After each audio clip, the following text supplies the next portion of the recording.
Everyone thinks because you're a zombie, you don't know good coffee. Well, they're wrong. There's only one brew that gets my seal of approval. Deadly Grounds coffee is my guilty pleasure. The aroma is so intoxicating. It brings all of my neighbors out of the woodwork. Deadly Grounds coffee. Coffee to die for and zombie approved. It's good to get a little deadly. Use the front door! Oh, they're so disgusting.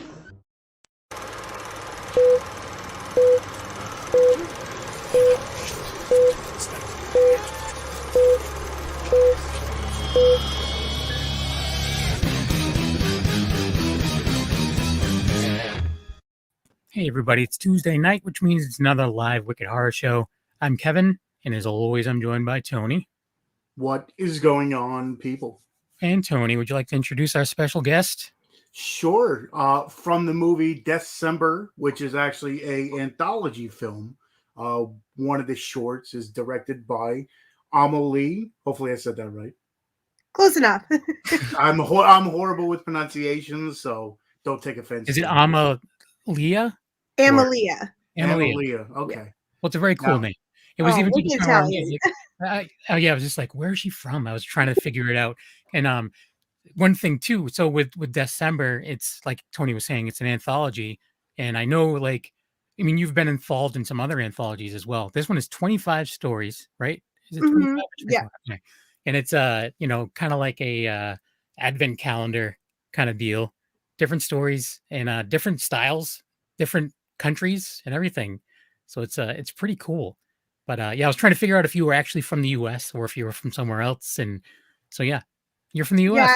Yeah, I'm an East Coast Italian originally, but I live in LA now. Oh, nice. What part of the East Coast? I grew up in Maine, and then between Maine and Boston. Okay, I'm in Worcester. So unfortunately, yeah, I'm from Worcester, wicked Worcester, dude. Tony's in New Jersey. What part of Maine were you at before? I grew up in Bucksport, Maine, which is like right outside of Bangor. Mm-hmm. Yeah, Bangor. Stephen King country. Yeah. Nice area. I go up there for vacation and stuff from time to time in that area. That's cool. East Coast, keeping it real. But yeah, that's awesome. So your segment in Deathcember, very stylized. Do you want to maybe talk a little bit about what inspired it? Like, did you like? You're obviously going for a particular style. Yeah, we wanted to do something. Well, when the producers originally approached me, they're like, "Hey, we really like your giallo short films. Can you do something like that?" I was like, "Well, of course. Anytime I can shoot something in that style, I'm 100% down to do it." So, we wanted to do something that was giallo, but it was like more of like the offbeat, the lesser known stuff, like Red Queen Kills, and more of like a Bava look than like the traditional like Argento. Mm-hmm. So that's really what we were going for. It's really unfortunate that one of our regular guys, he's on twice a month. He couldn't be on this week, but he's all about that Italian horror. He's all about it. And he messaged me. He was so upset because he thought that one of the stars of your short was going to be on, and he's a big Suspiria fan. And so he was like, "Oh my God, I can't believe I'm missing this." He's like, "This is ridiculous." But I'm sure Barbara would have come on. We should have asked her. She would have done it. Well, there's always next time. Yes. Well, yeah, we would have to do that because he'll be like falling over the moon. Oh my God. It'd be good to make his day once in a while. But so yeah, this actually reminded me of a lot of like when I was younger. They would always play like the a lot of the I don't know if it was all Italian horror or stuff, but it was always like overdubbed, and it was on like late at night when we first got cable in my area. That's how old I am. When we first got cable, I used to stay up and just watch it was responsible for me finding so many cool horror movies, but that's it reminded me a lot of that because everything was overdubbed, even though they were speaking the same language, it was still overdubbed and like just kind of over the top. And it was that one character who just kept clearing his throat. And I'm like, this is fantastic. was great. Oh my gosh. On set, like behind the monitor, I could not stop laughing. You're talking about Galen Howard, Mm. and he was just so fucking funny that I couldn't stop. Like I was like trying to control myself. I was personally blowing takes because I was laughing at him doing that. It was very good. Yeah, it was. It looked like it was really fun. So I'm sorry, I've totally just hogged everything. Tony, I'm sure you had some questions. Well, I was going more into like the, you guys were talking about the style and everything. I just want to know, especially with, the influx, there's a lot of anthology films that are, now making the rounds with, trick or treat and stuff. So now making I guess you would call it like a holiday anthology film. Like, did you want to get on it, or did you want to kind of have your own? Like when they asked you to do it, did you jump at the bit, or was it like, I kind of want to do my own thing? Like I don't know how directors go. Like I mean, it's a little of both. I mean, obviously, I've been directing a long time, and I still don't have a feature. I go to pitch meetings all the time. I'm always trying for that, and I think a lot of directors are. That's the ultimate goal. But that being said, I love Christmas horror. Like it is my shit, 100%. So I definitely jumped at the chance to do something like that. Nice. And just real quick, Sergio's in the chat room. He just wants to make sure we see that he says hi. Hello, Sergio. Good to see you. So you said you love Christmas hard. Do you have like a specific one that like, because there's a lot of people who don't think of horror and Christmas, except for all of us. But, most of the people I work with and most of the people I know, that's not what they associate with Christmas. So is there a one that you like always like, oh no, you need to check this out. It'll make your day. I mean, my ultimate favorite is definitely Silent Night, Deadly Night. Like, if I would cut off a limb to do the remake of that. Like, I know I would kill it. I love Black Christmas, Don't Open Till Christmas, To All a Good Night, Christmas Evil. Those would be my big recommendations. Krampus, even. Yeah, I was gonna say, like, what about some of the newer stuff like Krampus and even like was it A Christmas Horror Story? Where like Santa and Krampus are like fighting each other and like Santa's ripped. They're fighting with like chains and stuff. It was crazy. Then there's other ones like Sleigh Bells is newer with from Greg Central and the Jed Presents, and then what is it? Is it Jack Frost with where the snowman comes to life? Yeah. That's from like I love Jack Frost. Is that from the 80s or like early 90s or something? Mm-hmm. And then they made a sequel. Movie. Yeah, but so on this one, I mean, like I see that you've done a lot of shorts and stuff like that, like you were saying. This one was, it's Epic Pictures and it's like Shout Factory and stuff like that. That's pretty big. Like those are two like not franchises, but two distribution outlets that it's a big deal to me. I'm like, oh man, this means business. That's awesome. Yeah, that was a super cool part about doing it too. And they were all pretty much involved from the beginning. So that was cool. I mean, I love a lot of the shorts in this too. Like I think as an anthology goes, it's pretty strong throughout. Like a lot of really good filmmakers, a lot of people I really, really respect. And, a lot of actors that I'm like, oh my God, I can't believe they did a movie I worked with, Yeah. Well, there's Tiffany Shepis is in it and Barbara Crampton is in one. And like, there's like one shot where she like reveals and there's like a really cool practical makeup. And everything. Like very Evil Dead. Yeah. It's awesome. But I'll be honest with you. I haven't seen the whole thing. I've only made it to like, I think number 15. Because I was watching it as I was working. And if anyone's listening that I work with, you didn't hear that. Okay. I just want to point that out. But yeah, but again, I agree with you. There's been so far, there's been no stinkers in it, Like, I mean, as far, because you're going to get that. There's going to be some that aren't as strong as others, but I've enjoyed all of them. And it's, different countries and stuff like that. So if you're planning on watching this, which by the way, you can stream it like everywhere.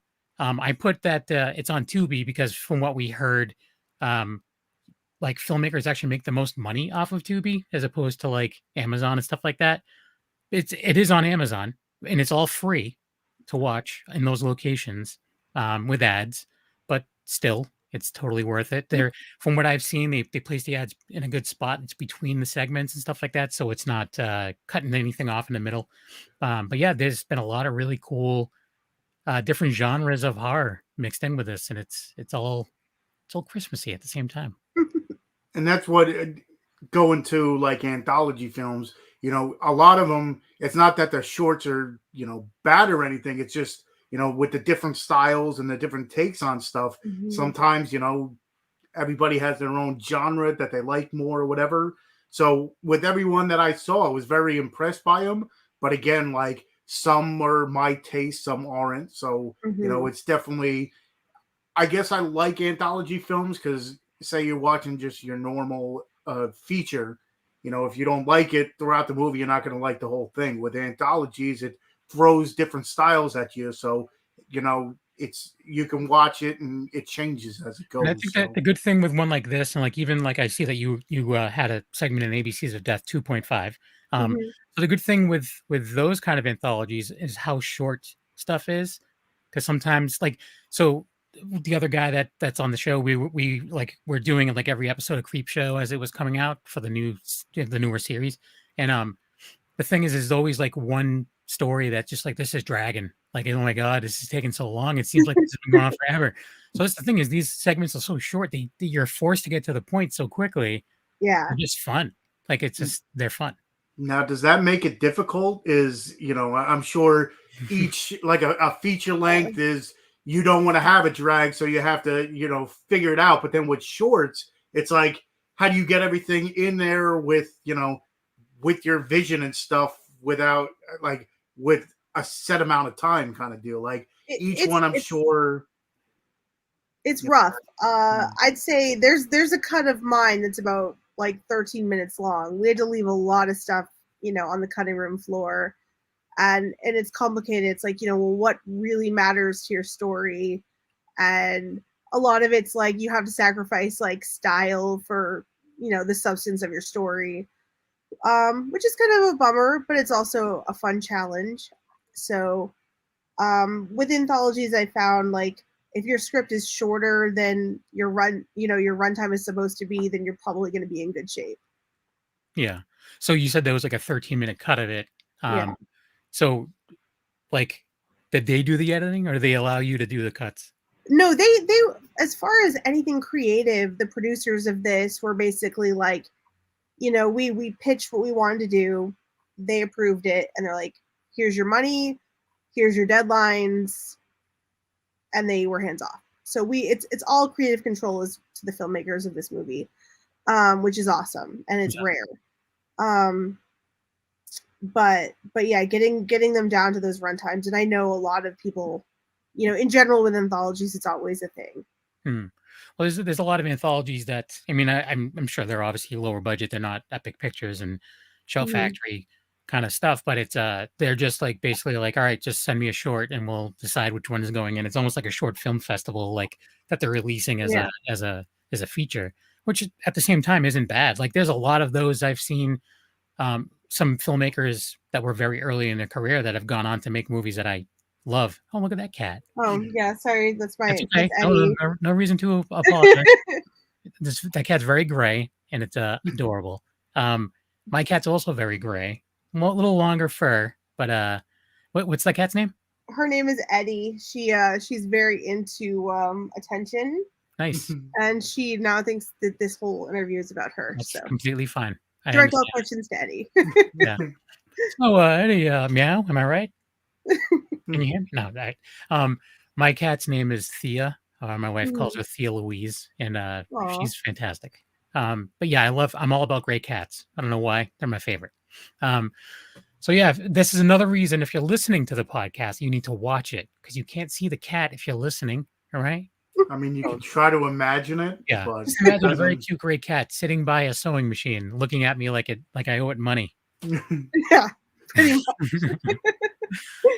But yeah. Now, sorry, go ahead, Tony. I was gonna say, with so many different directors working on this, did you talk to each other beforehand, or was it something that you I'm sure there was a screening and whatever. Did you meet each other after? Like I was saying, like, was there a meeting. screening though? Because this came out like during the pandemic, right?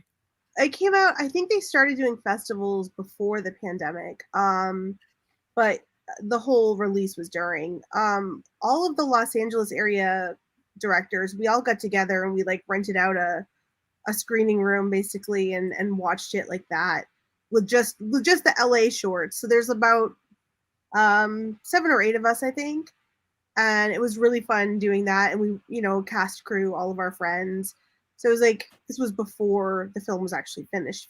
So that's pretty much the only thing we've all done together. Other than that, I don't think I've met over half the people. Wow. It's worldwide. There's people everywhere that worked on this. Yeah, that's the other thing too. Like, I mentioned Creepshow, it's on Shudder, whatever, but that's a good thing with things like this and things like Shudder is that, you're exposed to, different types of horror from other parts of the country or other parts of the world, really. Mm-hmm. But so much really good like foreign horror that's out there that you just don't know. You just don't know it's there. And then until someone remakes it in the US and does it horribly. I know, right?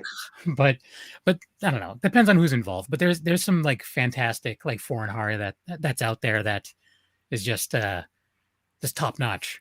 Like it's worth Shudder alone. It's worth paying the $5 a month for Shudder. Absolutely. And like there's so much stuff that hasn't even made it to Shudder yet that I hope people can get their eyeballs on eventually. Yeah.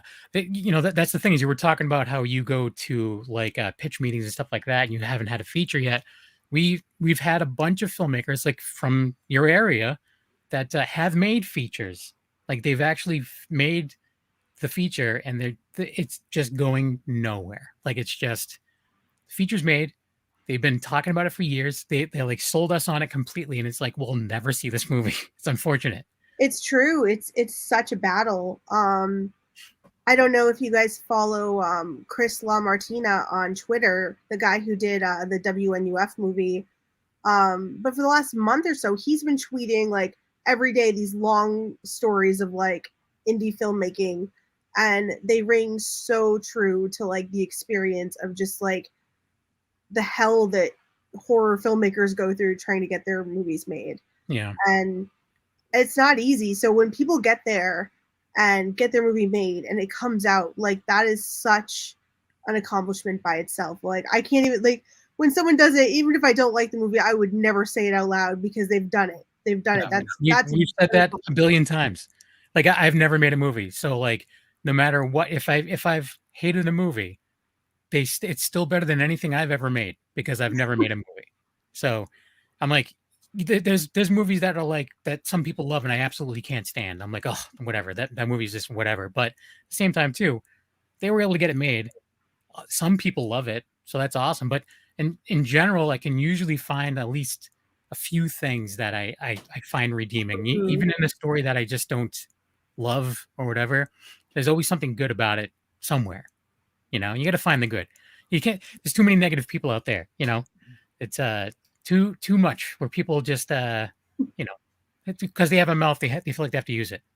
I don't know. Absolutely. And and it's a bummer. There is a little bit of a toxic presence in the horror community, but I think overall, like the positive voices are really the ones. I was gonna say I think that toxic voice is everywhere.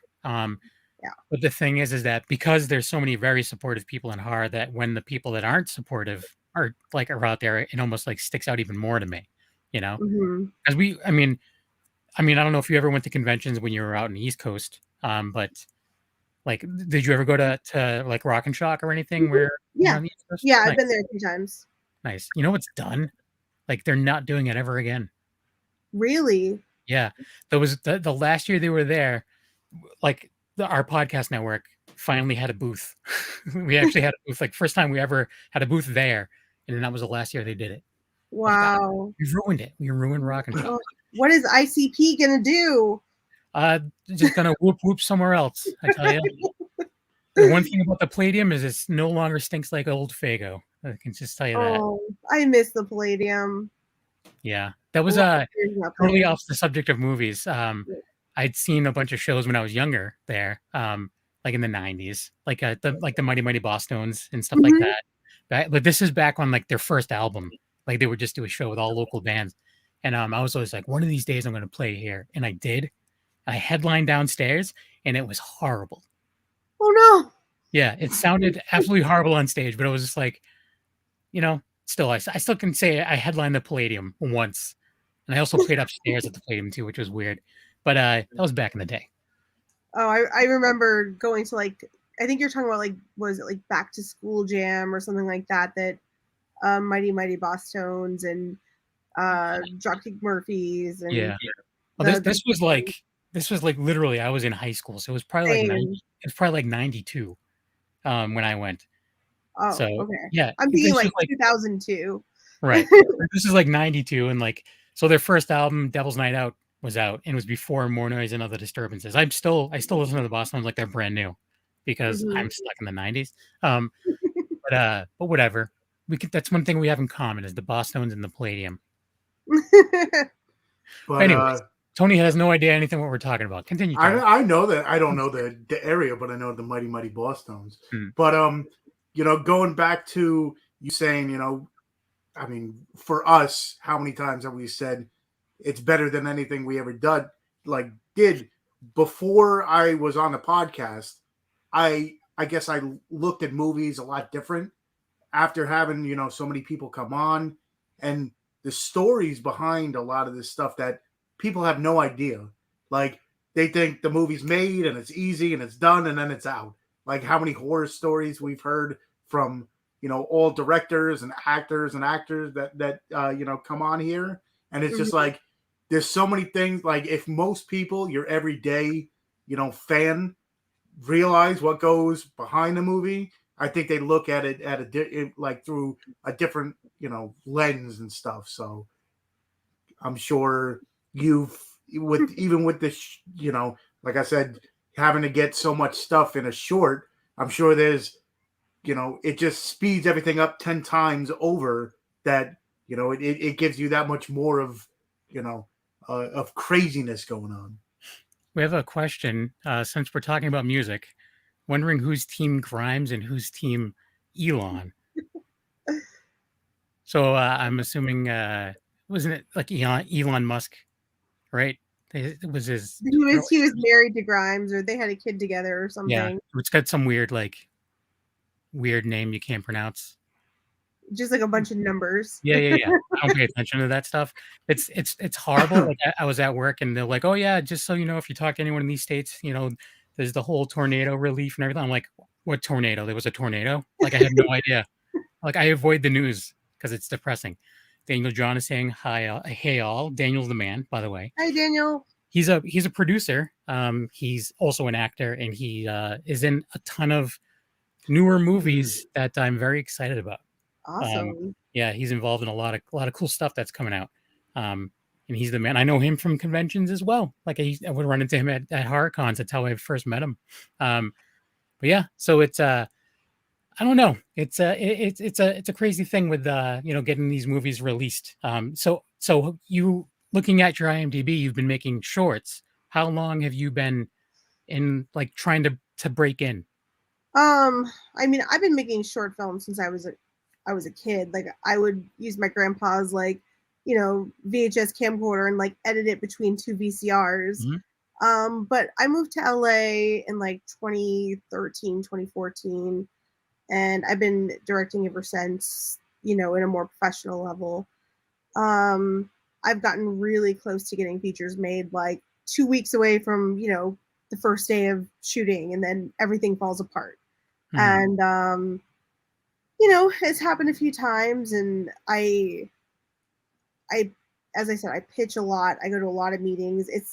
There's the added layer of being like a woman in horror and a female director, and that adds like another layer of just like, the meetings that women tend to get are like the movies that producers feel need a female director because they're doing something terrible that they're going to get shit for if it comes out and a man makes it, like like rape revenge movies, which I have no interest in at all. And like, I mean, it's weird to say, but there's a place for them, and the ones that are good are really good, but at the same time too, there's a lot of them out there that you just shouldn't watch. Like there's just something just like whatever. This is just not a movie. I don't want to make a fucking rape movie. Right. I can probably list on one hand how many that I actually think are like solid movies. But yeah, I don't disagree. There's a lot of that. There's a lot of like, you know, producers looking for female directors because the movie it's like a predominantly female plot. But then that means I'm pitching against, you know, 10 women that I know and respect, and it sucks that we're all like up against each other all the time when it's not a competition, you know. And that's kind of a bummer. I'm like, I would love to get in there for some of like, you know, the really good stuff. Yeah. But they do have that what is it, Double X, I think it is, where it was the 4 female directors. It was like a small anthology film. So maybe if you know, you all come together, you could pitch like 10 short or 15 short or something like that. But she wants to do a feature. Valid point. She wants to do a feature, unless you just change your name a bunch of times and just all the shorts are done by you, and then call it a day. Right. And at the end, be like, surprise! It was me the whole time. But yeah, so like as far as a feature, like are you just like taking meetings for movies that are already written and they're just looking for a director, or is it something that are you looking to like something that you've written as well? Yeah, I mean, I have my own projects for sure, and those are like the ones that, you know, bottom line are what I'd absolutely love to do. But I also, you know, whenever I get approached, you know, by different companies that are like, hey, you know, we have this movie, are you interested in like pitching? Of course, yeah. Like, you know, I'm hungry, I want to make a movie. So I'll take, you know, I take pretty much anything that comes my way, unless I read the script and it's like, dear God, like lose my fucking number. Yeah, I'm sure that happens because I mean, I don't know, I'm sure it does. But so the one thing that I've noticed, I mean, we've seen a lot too, is it like, especially with the independent horror, is that a lot of it isn't in LA anymore. Like a lot of it's like there's actors and stuff that are in LA, they're just going other places to do the movies, but it's a lot of stuff in Texas. There's a lot of stuff even in like East Coast. But so yeah, it's weird like how things are changing, and since the pandemic too, like it seems like there's a lot of stuff that's changing as well. Well, it's expensive to shoot here, so yeah, you know, sure. there's, you know, tax breaks in another state, so it makes sense to shoot somewhere else. Yeah. And I just want to point out too, we originally, besides our lovely guest, we're also going to have Andrew Scott Bell on, who was the composer, like for like his overall composer and like the between segments and stuff like that. And the music was awesome, by the way. Like I wish he was here so I could tell him in person. But music was great, very Danny Elfman-ish. Like it reminded me a lot of, like it made me think of Nightmare Before Christmas at times.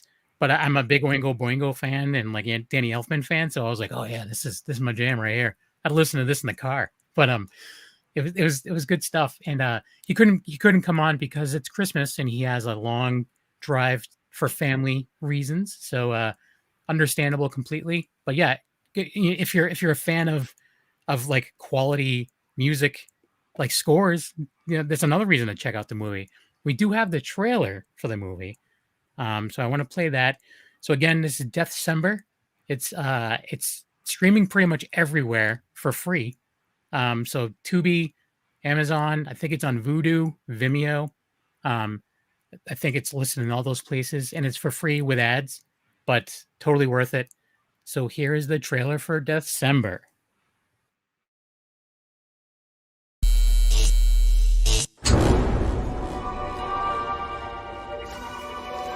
What would you do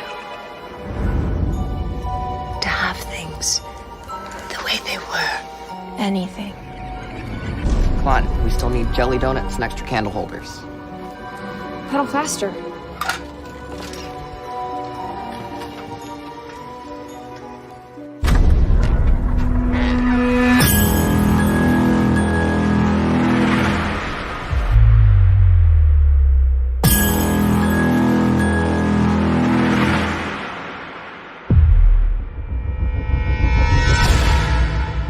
What was the agreement?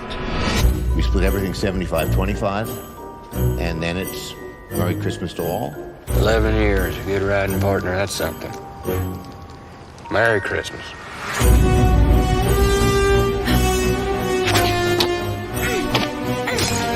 Ooh, crackers, is it? Oh, give us a go, love.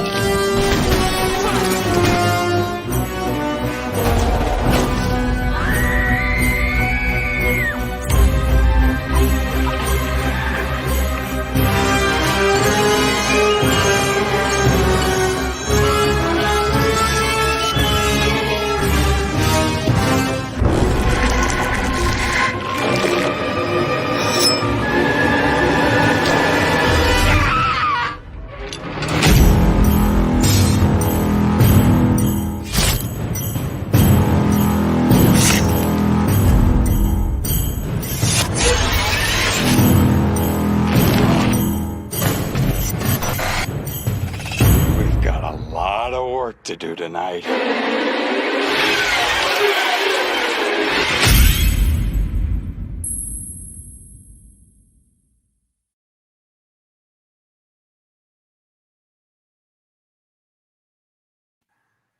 That end was very long. I was like, is it gonna just keep going? But yeah, it must be crazy. Like so many people are involved in this. It's so many different directors. Like just sitting through the credits, I'm sure it would just take forever. If they showed at the end like all the names, I'm like, that's why it was so long at the very end, because they want you to read them all. Right. But yeah, it's from what I've seen. Again, I'm a horrible host and I haven't watched the whole movie, but I've watched yours more than once. I wanted to watch it a couple times to make sure. And like I said, everything I've seen so far has been pretty awesome. Like, so it's one that I'm gonna finish. And if Shout Factory released this as well, I'm sure it's available in physical media places as well too, right? Yeah, I'm pretty sure Epic and Shout both collaborated on some sort of Blu-ray release. Mm-hmm. I think it has a commentary on it too. Oh wow! Like, is there commentary in every segment? Like, did you do commentary? No, I did. I'm a slacker, but I think most of them have it. I just when they were doing it, I was already on another project and couldn't. Mm-hmm. So speaking of other projects, what do you have going on? Like, so again, looking at your IMDb, there's a bunch of shorts. And there is some stuff that's listed that's in pre-production and post-production. So what can people look for coming out from you? Well, I think probably the reason Andrew isn't here is a little bit my fault. I just finished producing and directing a giant live Christmas horror variety show here in LA. Ooh. At the Midsummer Scream convention, and Andrew was in it. Barbara Crampton hosted it. It was super cool. We just finished that this weekend, so I think I probably delayed him getting out of town a little. It sounds really cool though. Like, it sounds awesome. It was so fun. It was Andrew actually did some puppet routine. Like, he made himself a giant furry puppet costume out of a garbage can. And it was actually really, really cool. And yeah, so we just finished that. It was a blast. And then and I think Sam Weinman, who was another director for Deathcember, he was involved as well. And so yeah, we did that. And then as far as film stuff goes, I have a short coming out for like the festival circuit next year called Hypocritical Hit, which is sort of like an 80s like Monster Squad if it was all girls, about teenagers who a bunch of teenage girls who summon the devil through Dungeons and Dragons and the hypocritical nature of Christianity. So that was really fun. We just finished that. And that's like probably my next bigger project. And then I think we're shooting another short film next month. And what else? So that thing that you just did, that Barbara Crampton hosted, did you film that by chance? Yes, yeah, we filmed it. My boyfriend is also a horror director. Nice. And we always make like weird shit to put on YouTube. And for the last few years, we've done like Christmas variety shows just for the internet with our friends. And this year it was actually live, which was a whole different, I had never directed or produced any live theater, so I had no idea what I was in for. And I think the entirety of my December was just dealing with that. That's cool, though. I mean, it was so fun. And then the fact that Barbara Crampton hosted it too, like that's like, I don't know, it just adds like because she's great. Like she's amazing. But yeah, that's really I would love to check that out. So do you know when that's going to be available to watch somewhere? Hopefully in the next week or so. We're just collecting footage still. But we have a YouTube channel called The Midnight Company, just YouTube/Midnight Company, where we put all of the weird shit we make just for fun, and we'll throw it up there. I'll be checking that out. I can, and I can recommend some other weird stuff that I'm involved with that makes zero sense. Like a friend of mine does a thing called TV Show Johnson, and it's very Tim and Eric-ish. That's our vibe too. We love that shit. And I do some voiceover stuff for it for a grocery store company that's called Smupper's Food Grabbery, and it's ridiculous. But I'll subscribe to yours, and then I'll shoot you guys some check out TV Show Johnson. It's ridiculous. Like, I just want to point out that Sergio just asked probably one of the weirdest questions I think he's ever asked. He wanted to know if Michael Jackson was in the movie. So in the trailer, I'm assuming, I think I know what scene he's talking about. I don't know if it's like a British one where she's like, oh, the cracker, and she like going to pull it. The mom, I guess you can confuse her with Michael Jackson, but no, Michael Jackson was not in the movie. Oh, wouldn't it be cool if we that would be pretty awesome. Corpse and did like, it? Oh my God, wait a minute. That's where Michael Jackson went? He's in the UK? I don't know if that's UK or Australia. Because that also, I haven't seen that story yet, but that also kind of almost gave me like Dead Alive vibes, like when we're sitting around the table kind of thing. And then obviously there's one segment that is very much A Christmas Story ish.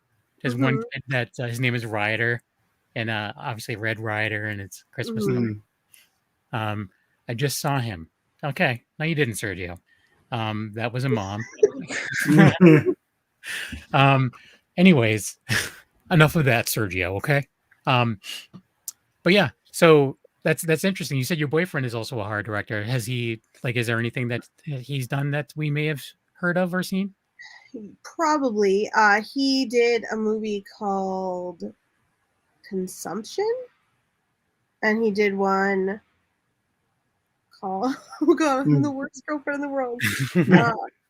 He has one coming out right now that just did festivals, a feature film called The New Hands, and which is actually really weird and cool, and they did it very low budget. I think it's like under $20,000. Nice. But they did so much with what they had.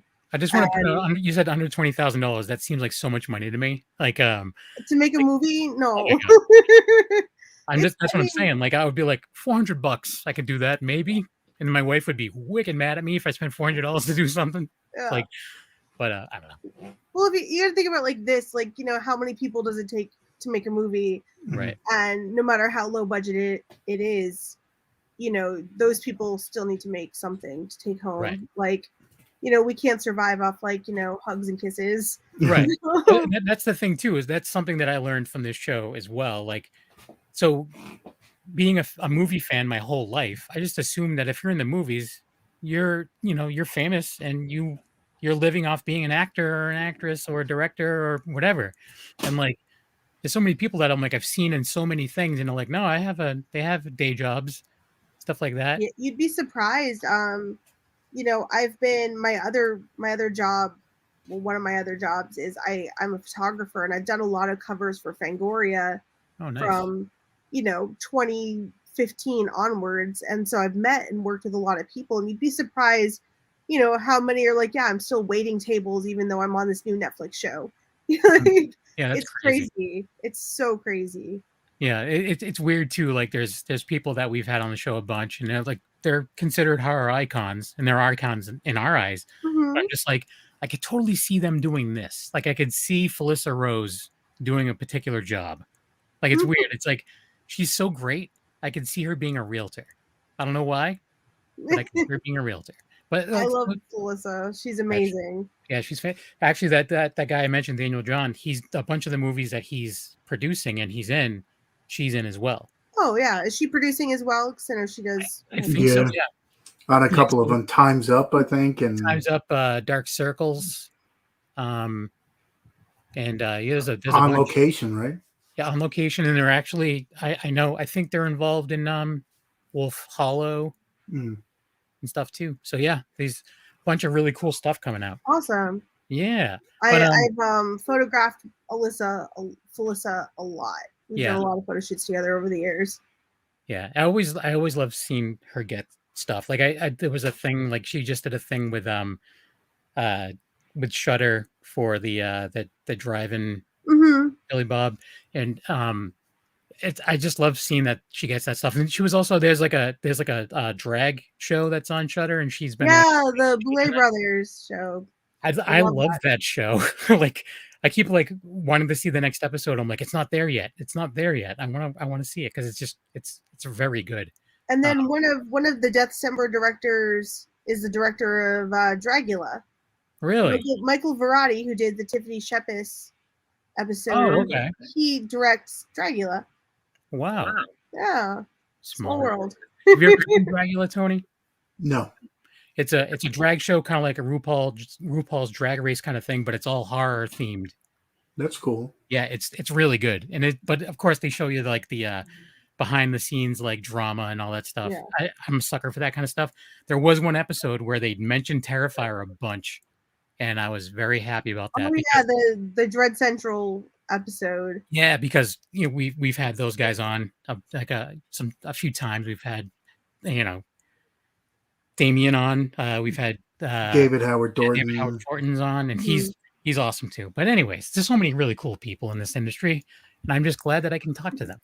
Well, that's what I was going to get at before with having so many like directors and stuff. I was going to say, did you bounce ideas off each other, or just like I'm sure you've seen a movie, like I'm sure you have some shorts that you were like, how would you do this? I was going to say how close everyone was, where you could be like, oh, how'd you do this? Or, what was your thinking on that? Like, I would think, that everybody got together and kind of threw ideas off each other. But I guess I was wrong. No, I think the main stuff that we all sort of worked together on, because everybody was shooting at the same time. So it was pretty chaotic, but it was a lot of like, how did you get your SAG paperwork done for this? Or, how did you get fake snow or things like that? Just like technical stuff, more or less. Or like, it was a lot of like, hey, if you're using this location for 2 days and I use it for 2 days, then maybe we'll get a better deal, or, things like that. So it was a little bit of collaboration, but not a lot. Yeah. Yeah. I'm sure like production, like the behind the scenes people will be like, no, you can't do that story because it's too similar to that story, or, whatever. I think that might've been where you were going, like headed towards, Tony, was like making sure. A little bit of that too, but I was just saying, because how many times the past couple times where we were talking about, On Location or Time's Up, and it just seems like now you were calling them a Rat Pack. It seems like, a lot of people collaborate a lot now on, on one movie and then which goes into the next. I was going to say how close knit everybody was, where, you can, work together on the next project, or have, people from each short kind of work together, like I was saying with maybe the LA people though, right? Because you said there was more than half of the people you've we're all good friends, and we all spend a lot of time together. I think do you guys know who Chelsea Stardust is? She did Satanic Panic. Okay, I know that. That's a Shudder original. Yeah, she recommended, I think, all of us. Like, they had approached her first, and she's like, I'm busy making a film, but these 10 directors are awesome and you should use them. And I think that's pretty much how all of us got roped into this. That's pretty great though. It was cool. Yeah. It's cool that people like that look out for other up and coming directors and stuff. That's great. Because I think there's a good community here of the filmmakers who are all, trying to do our thing and trying to like get stuff made. And it's a good network of like support. Yeah. Because a lot of the times, we've heard that, but then we've heard the opposite, where it's a very like cutthroat industry. So I think it depends on where you're at, mm, you know, and what you're going for. You're like, so that's the thing is like some of like the, like maybe with like the bigger industry stuff, it may be a little bit more difficult, but some of the, if they're in the middle of Pittsburgh making a movie, and that's where they're based out of, it's not LA. So mm. Even in LA, I don't see, because I mean, all of us, as I said, are like, there is a horror community here. We all know each other. We all hang out together. We all spend holidays together. I would love to be a fly on the wall during that Thanksgiving. I mean, yeah, there's lots of good. I mean, but that's never. I rarely see anything dramatic, and I see a lot of love and support. You know. Yeah. Like I would be at Rock and Shock and I would see like someone that we've had on before, and I mentioned like someone else that didn't even know that there was any kind of correlation with these people, and they're like, oh yeah, they're great, blah blah blah blah. And I'm like, yeah, that's so weird. Like I've talked to you a bunch, I've talked to them a bunch. We had no idea that you guys were friends. Like this is just, it's cool. I don't know. That's awesome. You guys can be so supportive. So Sergio asks this every week. I know it's not a loaded question, but I'm gonna, if I don't ask it, he's gonna flip out on me. So do you have, like, besides a Christmas horror movie, what would you say is your favorite horror movie? My favorite horror movie. Oh my gosh. It always changes, but I kind of have a few that I'm like, that are always like up there. Yeah. And it really does depend on the time of year and everything. Like it definitely changes for me as well. Yeah, like lately, like I've been into like a lot of like De Palma movies, but I'd say Manhunter is probably always in my top 5. Really? Yeah. I just mentioned that to someone recently and they had no idea it existed. Oh shit. Yeah, because we're talking about made for TV movies, because that was a made for TV movie, right? Was it? I don't know. You're talking about like the 80s one? Yeah, with Tom Noonan, Michael Mann directed it. Yeah. I'm pretty sure it was. I'm not. I could be completely wrong, because we're talking about like Stephen King stuff, and he was saying that his favorite Stephen King movie was Salem's Lot, and I was like, it's probably up until I hadn't seen it up until recently, to be honest with you, and before that I thought it was my favorite made for TV horror movie, but it really doesn't hold up. When I first saw it, it was awesome. Then I watched it years later. I'm like, this isn't very good. But Salem's Lot, I think, is a solid movie. And then Manhunter came up, and I'm like, I'm pretty sure that was a made for TV movie as well, and they hadn't seen it, so they didn't even know it existed. So, wow, yeah, I've seen it. I actually got to see it a few years ago with Michael Mann doing a Q&A after here in LA, wow. And that was really cool. But yeah, that always, for some reason, that movie always stays like in my top 5. That and like Monster Squad and Warriors isn't a horror movie, but it's always up there for me too. Right. It's adjacent. Yeah. Right, exactly. It's different. There's people with makeup on. There's bottles. Yeah. It's fantastical. Exactly. That's the word. Now, was there one movie, maybe not horror related, but that got you wanting to, because you said you were doing it since you were like 13, like making shorts and stuff. Was there one movie that you saw that you're like, this is what I want to do now? Well, it's crazy. I grew up a horror fan. Like I watched horror movies like from the time I was 5 or 6 years old. Like it was my jam. And every Tuesday, the local mom and pop video store had like $1 night. And so I'd go with my $5 and get 5 movies and go home and binge them. And I remember seeing Slumber Party Massacre, and up pops on the screen, directed by Amy Holden Jones, and I was like, women can do this. This is the thing that I could do. And that totally was like game changing for me. I'm like, oh shit. And then that was the movie that made me like pick up a camera and start shooting. That's awesome. And it's weird to me. Like, I don't know, like you're from the East Coast, and it's weird because I'm obviously older than you, but I never had that mentality. It never would have surprised me to see like a female director. So it's different, but I'm not a female. So, it's always surprising to me that like that's a thing, like in your eyes. And it's never clicked. it never clicked. You know, I loved, you know, Wes Craven and John Carpenter and Clive Barker. Like I watched everything they made that I could get my hands on. Mm-hmm. And I think up until that moment, I never, you know, when I was a kid, I must have been like 12 or 13 years old tops. And it was the first one it clicked. I was like, oh, like, I don't know why I never thought about it before. I don't know why I thought only men can do this, but I really did. That's I really crazy. did. I mean, it's unfortunate. It's unfortunate, you know, that was, you know. Yeah, there was no visibility. And, Right. you know, probably up until the last 10 years, there still wasn't. Right. Right. But it might be too, I mean, even back then, I mean, horror was looked at a lot different then. Like up until maybe the last, I'd say 10, 15 years, maybe, I think horror is becoming more of a resurgence thing. Like years ago, I remember when I was younger, it was like, oh, you watch horror movies kind of deal. Like it was more of like macabre and stuff like that to watch kind of. I think one of the stigmas, you know, is that, you know, because there was a lot of just like smut that was in horror back in the day. You know, there was like maybe that's why people didn't assume that women could direct it, because there was a ton of like just inappropriate nudity, like for no reason, stuff like that. So maybe I don't even have a obviously problem with that. Like, if it's exactly, but I mean, if it's appropriate, but at the same time too, maybe that's why everyone assumed that it was just a sleazy dude who did it. Like, but that not to take anything away from those movies, because some of them are, I'm sure, on my favorite movie list. But at the same time too, it's I think it's matured. Like there's always been more mature horror, but I think more mainstream horror has become more mature. Well, I mean, you know, horror movies are winning Oscars now. You can't really, you know, dismiss it as easily as back then.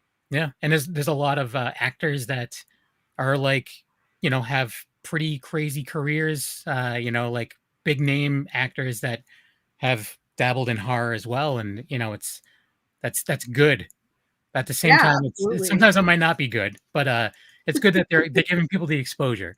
You know. Well, look at Nicolas Cage now. That's exactly who I was like thinking of. Every other movie that he's making now is literally a horror movie. So Mandy was like one of the best movies I've seen in years. Like I'm obsessed with that movie. It's crazy.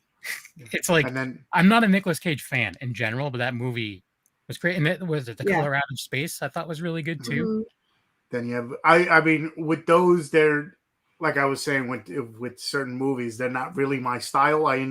I watched them, I enjoyed them, but I was more like Mom and Dad, and then Willy's Wonderland, where he doesn't speak anything. Like I'm more on that side, so I like those a little bit more. But I could see why people like Mandy so much. I could see, and then what Pig, I think, is the other one that just came out with him in it.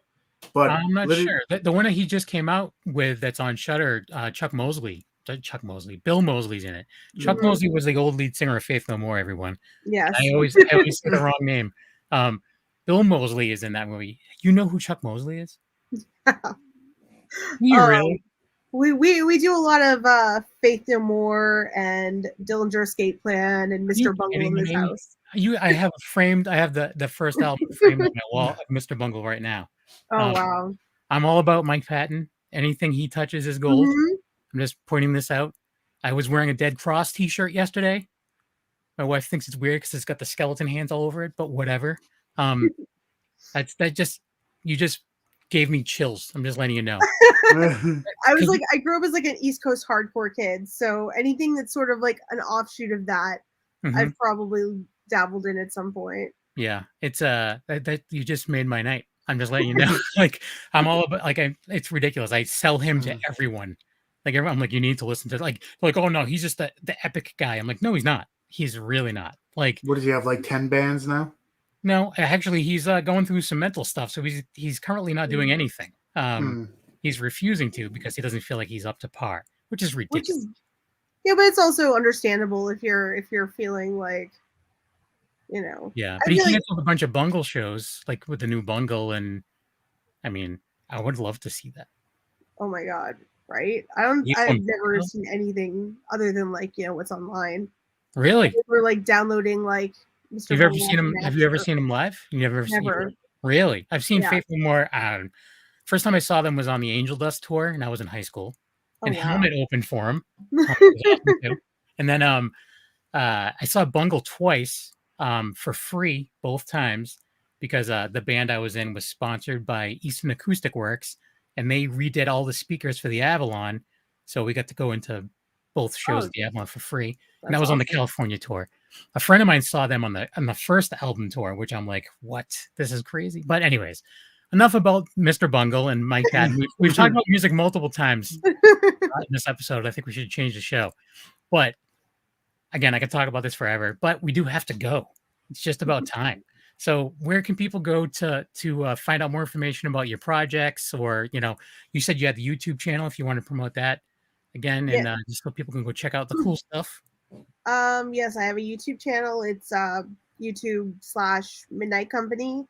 I own a clothing company called Poltergeist and Paramours, which is horror clothes. Is it just women's clothing? Is there men's clothing as well? It's for everybody. I do a lot of lingerie and underwear, but I spent like the last year remaking this sweater from Black Christmas with the hands on it like this. Nice. You know what I'm talking about? Mm-hmm. And we released that this year, and it was like a big hit. Nice. So yeah, I do that, and then I'm on all social media as at Miss Ama Lea, and I talk about movies and bullshit nobody cares about. So not true. I guarantee you, I'll care about it. So. Oh well, thank you. Yeah. I'm glad we're friends now. So all you have to say is, like you can talk about whatever you want, as long as there's every once in a while I make a Patton post or something. I'll be like, "What up?" He's the one person I'm terrified to meet. I will never want to meet him because I'm afraid it will go bad. But anyways. But the one thing I must say too is I think now with Deathcember, because I know I've seen a whole bunch of people talk about it too, is it might help you with pitching, because now I don't know where everyone could see like your other shorts, but with the physical media release and all this stuff, that's sometimes all you need is eyes on it, and then be like, okay, well now you see what I can do, Hook a brother up. So can you see your shorts anywhere else? Like they're all on the Midnight Company channel. Perfect. There's actually this really cool. It's not my project, but I'm going to promote it anyway because it's awesome. In Los Angeles, director Buzz Wallach does this thing called Just Scare Me, and it's a filmmaking like accountability group for horror filmmakers, and tons of bigger name people are involved. And basically, once every 2 months, he's like, "Who wants to direct a short film?" And you say, "I'm in," right? Whoever wants to, anybody can. And if you have a deadline of 2 months, if you don't turn it in, you have to pay $100. Oh wow! So it just makes people make new art, and lots of people in LA do it. And then we do like a screening night, and we watch everybody's movies, and it's a super positive and awesome experience. And I totally suggest checking out their YouTube channel to see tons of horror filmmakers stuff they do for fun. Yeah. What is it called again? Just Scare Me. All right. I'm checking that out as soon as we're done. It's so cool. It's seriously the coolest. My most favorite thing right now is, awesome. Friends like directors who are like Andrew Cash, who directs the Never Sleep Again documentary, and he directs Marvel TV shows. It's just him doing his own thing for fun. And I just want to point out what I'm wearing for a t-shirt. Well, if you want to see the short films he does, in his house with his kid for fun. All right. It could just scare me. What a coincidence. I haven't worn this shirt in a month. That was a great documentary. So I'm all about it. So yeah, that's great. I definitely will be checking that stuff out. And Tony, where can people follow you? You can follow me at Tony Has Nine Fingers on YouTube, where I do movie reviews, unboxings, anything movie related. You'll find stuff there. Tony Has Nine Fingers on Twitter, which I actually hardly ever use. Tony Has Nine Fingers on TikTok, which I do not twerk. That's where that lingerie is going to come into play. Tony's Movies on Instagram, where I show off the movies behind me. And of course, here on the Wicked Horror Show every Tuesday. Also check out the Wicked Horror Show Instagram, where we'll post pictures of up and coming guests and stuff like that. And Kevin. A-Knuckle on Instagram. Besides doing this and doing the reviews with the 13th Wolfman. Also part of Secret Underground Hideout and Black and White Fright, all of which are on the Dorkening Podcast Network. So go to thedorkening.com for more information on everything there. Thanks for watching / listening, and good night.